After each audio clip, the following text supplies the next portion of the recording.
Mapagpalang araw po sa inyo lahat mga kaagapay. Muli nagbabalik ako po inyong lingkod, si Kaagapay Mark. Ngayong araw bisitahin natin si Nanay Mirna. Kamustahin natin. At malapit na yung blessing ng bahay ni Nanay Mirna. Tuwan-tuwa siya nung siyempre nagawa na yung bahay niya. At maayos na. Maayos na siya, masisilungan din na gaya dati na sira-sira yung dingding. Tandaan po natin siya. Tingnan natin. Dito na tayo kay Nanay Mirna.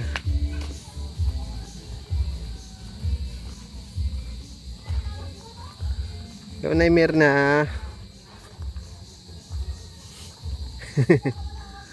Oh, kompleto na yung kulay ng bahay mo. May mga halaman na agad. Magandang hapon po. Magandang hapon po. Halos kompleto na, Nanay Mirna. Ano na kuya? Pumasok ka. Si Kuya Simon, no? Gandang hapon, Kuya Simon. Gandang hapon. Ayos na. Ayos na. Ano, dinidingdingan lang yung kwarto. Ah, okay. Kompleto na yung kulay ng bahay mo, Nanay Mirna. Iiyak ko kay Nanay Mirna, pabalik-balik. Gusto ko kasi, sabi ko, gusto ko apple green. Eh, wala naman daw si Kuya JJ, ay si Kuya, ako pang apple green. Sige na lang pinaka niya, sabi ko, malapit din na niya doon sa gusto mong kulay. Apple green. Sabi itong ay po, sabi din. Gandang kulay. Ganda na, oh. Kailan ang lipat mo? Bukas? Ha? Kailan ang lipat? Bukas ang blessing. Sama mo yun ang mag-inaw. Bago naman bukas. Bukas? Titignan ko lang Nanay Mirna, ha? Titignan ko. Titignan. Sisilipin ko sana yung bahay mo. Kung ano na itsura. Mamaya pagkatapos at mapaka. Gusto ko sa loob. Itur mo ako sa bago mong bahay. Welcome. Tatay Simon. Yung halaman ko Tatay Simon. Bantay sarado niya si Tatay Simon. Pwede magpasok Kuya Simon? Pwede magpasok? Pwede. Wow. Oh, ang ganda na ng lababo na yung Mirna. Nakatiles pala yan. Ganda na, oh. Tapos, yung dati lang yung CR niya, no? Tay Simon. Dati lang. Kasi ito yung kwarto ni Nanay Mirna. Binago ko lang ang pinto. May division na. Dito ang pinto niya. Binago ko. Ayaw ko dito. Yan ang... Ay, oh, para hindi magkatapatan. Ayaw ko ng gusto ko dyan. Para pag halimbawa nagluluto ko dyan, may naramdaman ako. Madali pumasok. Ayos na, ang ganda na, Nanay Mirna. Parang lumaki pati Sabi nga ni kabarangay, parang lumaki. Lumaki nga dati meron pa akong salas. Opo. Makakapag pa ako ng visitor. Welcome. Mga visitor. Overtime ulit si Kuya Simon. Ha? Overtime ka ulit Kuya Simon. Overtime mo. Ito na lang naman, no? Yan lang naman wala pa na ibang gagawin. Yan na lang. Linis na lang, Bukas ay... Bukas. Ko kung makapag ako bukas, linis. Malinis ako dito bukas. Kasi ko hindi na ma-attend ng service. Ha? Hindi na ako muna ma-attend service. Nagpaalam ka na kay Pastora? Paalam ka na po? Hindi pa. Hindi pa. Sabagay, pwede. Ako dito eh. Pwede naman po ata yun. At bukas ang blessing, Nanay Mirna. Bukas ang blessing. Bukas. Maaliwalas na. Kung napalitan pa rin ito ng bubong, talagang pulos bago. Sayang yan, yung mga plywood. Oo. Magagamit pa po, Pulos bago yan. Bubong lang din napalitan ko. Yung bubong lang po. Bubong lang din napalitan. Okay pa naman po ata, ano? Lahat napalitan. Bubong lang ano. Opo. Ganda na. Oh, man, naglaki nga siya. Sa bagay, yung sukat ni Kuya Simon, ano po? Magandang panday. Magaling.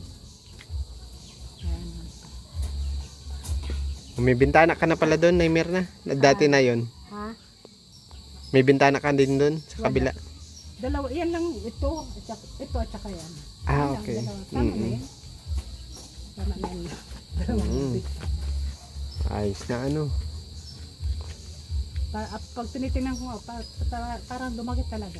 Opo. Lumaki talaga siya. Yung mga kagapay, yung kabuuan ng bahay ni Naymir. Ayan. Lumaki. Ang ganda na. Ang ganda pati, kulay green. Magandang kulay. Hindi yung mga sakit sa mata. Saka matitibay na yung poste, ano, Naymir na. Yung poste niya buhos na eh. Oo, PVC na. Buhos na yan, matibay na yan. Matibay na ang haliging yan. Ano masasabi mo, Naymir na? Maganda na ang bahay mo. Kunti. Maganda na Akala ko nga walang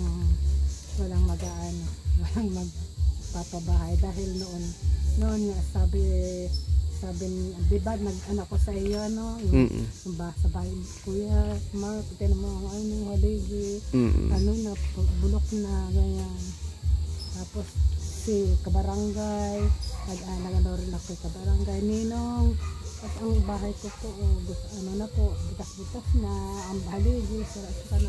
Tapos kay Kuya GMD, sabi ko, nung sabihin sa akin ni Kuya GM na ilang buwan bago, na-year na, walang gustong magpabahay sa'yo. Nalungkot talaga. Iyak ako, pag ako mag-isa na lang dyan, iyak ako, Lord. Ipuin mo po, tulungan niyo po ako na mayari ang bahay ko. Ganon lang ang ginagawa ko. Iyak, prayer, iyak. Siguro na ano ang Panginoon Diyos na. Binigyan ka niya ng taong tutulong sa iyo, Naymir na ano.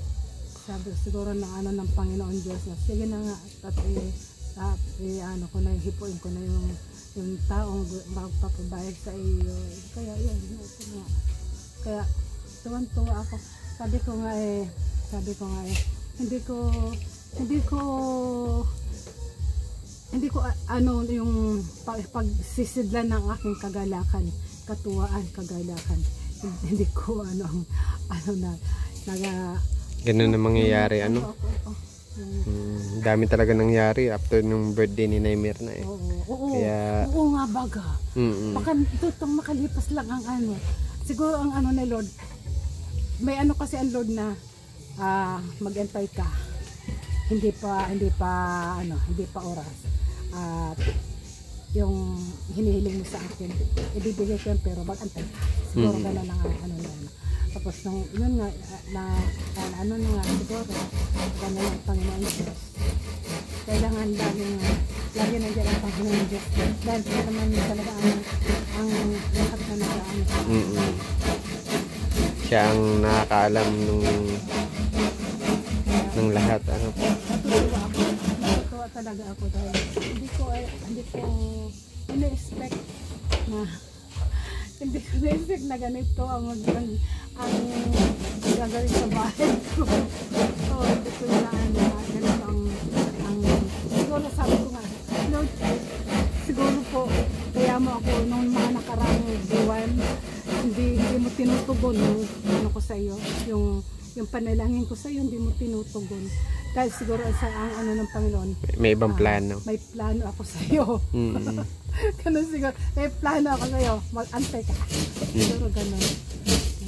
Yun na nga, ito na nga. Pakatapos ng birthday ko, pagdating pa ng buwan ng August, pakatapos ng birthday ko, eto na. Ito sabi ko siguro ang plano ng Ito na siguro yung regalo sa iyo. Ika 70 birthday mo ano. ano po. Ito na po siguro yung pinakaregalo sa ika 70 birthday mo. O siguro nga, Mm-mm. pagtungtong ko ng 70, ito talaga, hindi ko talaga kuya inaasahan. Mm-mm. Pinatungtong lang ako ng 70. Hindi ko naasahan na ganito ang gagawin plano ng Panginoon Diyos sa buhay ko. Yan lang ang Panibagong bahay ano. Panibagong bahay naman talaga ano. Kaya laking pasalamat natin sa mga tumutulong. Akala mo bahay ng ano. May dala ako dito na ibigas. Ano? Pagpasensyahan mo na ito. Saan tayo pwede ilagay? Palagi ka ng pasensya. Palagi ka na Yan lang kasi nakayanan ko na yung Mirna eh. Thank you Lord. Para may mga dala lang ako dun sa mga tinutulungan namin. Kahit papaano. Oo. Minsan tinapay. Minsan gatas, minsan ano, Tinapay gatas. Okay na kuya, ito pasalamat ko na nga ito. May dumating sa akin na ito. Gas. Dapat daw yan puno yung mga garapon, di ba na Mirna? Ng ano?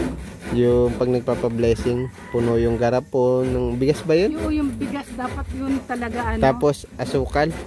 Oo. Asukal ba? Meron akong ano dyan, nagbili na ako ng asukal. Okay. Tapos yung bigasan ko kailangan yun. Puno, ano? Puno. Pandagdag na lang yan, no? Oo. Dapat daw puno. Yun daw, yun kapag nagpapa-blessing. Mga pamanhiin daw kasi. Pamahiin. Oo. Sinabi nga sa akin ni GM na kailangan, sabi ko nga sa kanya, Kuya GM, huwag ka nang ng maraming pagkain. Sabi ko gano'n sa kanya. Sabi, ay hindi na year na. May dala siyang ano dito, ay nag-order na daw siya. Huwag ka na masyadong mag-aan ng maraming pagkain. Sabi ko gano'n. Hindi dapat maraming pagkain para ang blessing talagang Papasok. Yun ang sabi niya sa akin. Ako bahala ko.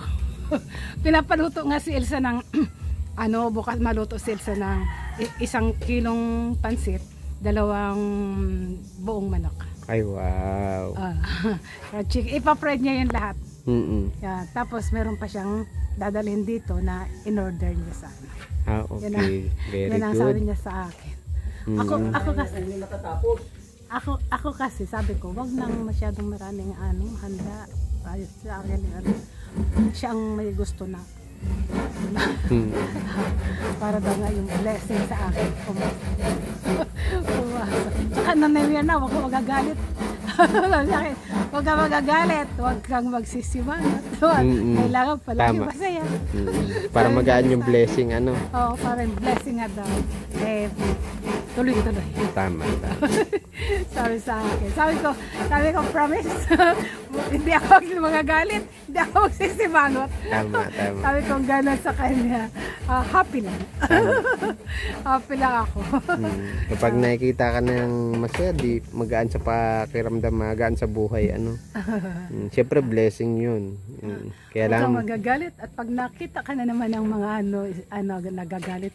nagagalit din sila. Sabi gano'n. Sabi sa akin, sabi ko mula ngayon at nasolve naman na ang problema ko sa bahay. Promise, hindi na ako magagalit, hindi na ako magsisimangot. Sabi ko gano'n. Sabi ko sa kanya. Paano na yung Mirna, mapunta natin. Ano pa? Masabi si Kuya Jen, totoo ba yan? Baka mamaya makita ka na naman kita. Kasi mangot ka na naman. Sabi sa akin. Sabi ko kasi minsan naman talaga may pinagdadaanan tayo sa buhay. Dahil sabi ko hindi naman tayo perfecto. Minsan may pagdadaanan talaga tayo. Kaya ganun. Pero sa ngayon at wala naman akong problema na. Oo. Wala naman akong problema. Nagkaayos naman na kayo. Wala naman kaaway. Tama. Kaya happy lang. Happy lang ako, kuya. Lalo bukas. Oo. At marami siguro ako magiging bisita. Magiging bisita. Tama. Blessing. Yeah. Tapos kita ko masaya talaga. Talagang sabi pa hindi mapag ng kung saan islalagay yung katuwaan ko, kagalakan ko. Sige na, Mirna, mapunta na din ako sige, ha. Maraming hapon na, salamat. Oo, hapon na. Mm, Thank you. over- Thank you dito. Wala pong anuman. Overtime si Kuya Simon. Pero, Para bukas. imbitado ko kayo kung makakaano kayo. Opo, na Mirna. Maraming salamat po. Kung hindi naman, okay lang. Naintindihan ko naman yun. Naintindihan ko yun. Ingat lagi na Mirna ha. God bless thank po you at po. congratulations sa bagong bahay. Ang ganda-ganda na. Thank you sa ano. Ingat lagi na Mirna. Nagpapasalamat ako sa mga sa tulong ni Kuya GM, ni Ninong. Papasalamat ako sa inyo. Kasi ano, nandiyan kayo, hindi niyo ako pinapabayaan. Kaya labis-labis ako nagpapasalamat sa inyo. Ang ano ko na lang, mahalin ko kayo. Salamat po na Mirna. Wala. Ingat lagi na Mirna ha. God bless po. Thank you. Bye-bye.